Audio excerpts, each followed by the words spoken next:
মামলা জেতার শেষ ভরসাটুকু নিয়েই মানুষ উকিলের দ্বারস্থ হয়, আর উকিল তার বুদ্ধিমত্তা দিয়েই আদালতে ঘটাতে পারে মিরাক্কেল। তবে এবার উকিল না হয়েও নিজ দক্ষতায় মামলা জেতালেন এক ব্যক্তি। তিনি মক্কেলের হয়ে লড়েছেন ২৬টি মামলা, প্রতিটি মামলাতেই হয়েছেন বিজয়ী। কিন্তু তারপরই বাধে বিপত্তি। ভুয়া আইনজীবী হয়ে মামলা লড়ায় জারি হয় গ্রেপ্তারি পরোয়ানা। তিনি যে শুধু মামলাই লড়েছেন তা নয়, আইনজীবী সোসাইটির ওয়েবসাইটে ঢুকে কৌশলে আরেকজন আইনজীবীর ছবি পাল্টে বসিয়েছেন নিজের ছবি, পাল্টে দিয়েছেন বিভিন্ন তথ্য।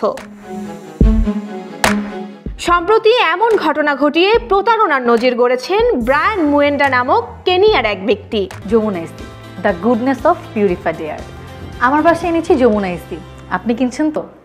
প্রাথমিকভাবে জানা যায় বিজনেস ইমেল কম্প্রোমাইজ নামের একটি বহুল ব্যবহৃত জালিয়াতি স্ক্যামের মাধ্যমে এই কাজ করতে সক্ষম হয়েছে এই ব্যক্তি।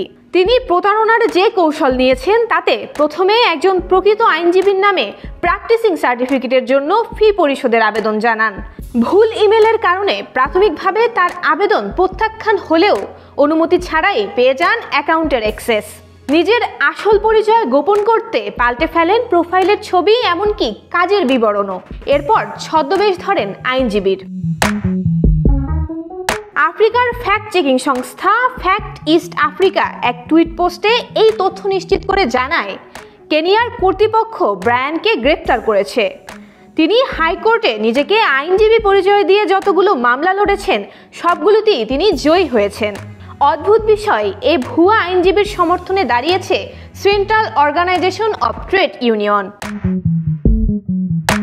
সংস্থাটি জানায়, এটি যদি সত্য হয় তবে আইনি বিষয়ে সফলভাবেই মক্কেলের প্রতিনিধিত্ব করেছেন ব্রায়ান। আইনের ক্ষেত্রে তার জ্ঞান আর দক্ষতা আসলেই সমর্থন করার মতো। অনেকে তো আবার ব্রায়ান মুয়েন্ডার কাছে হেরে যাওয়া আইনজীবীদের লাইসেন্স বাতিল করারও দাবি জানিয়েছেন।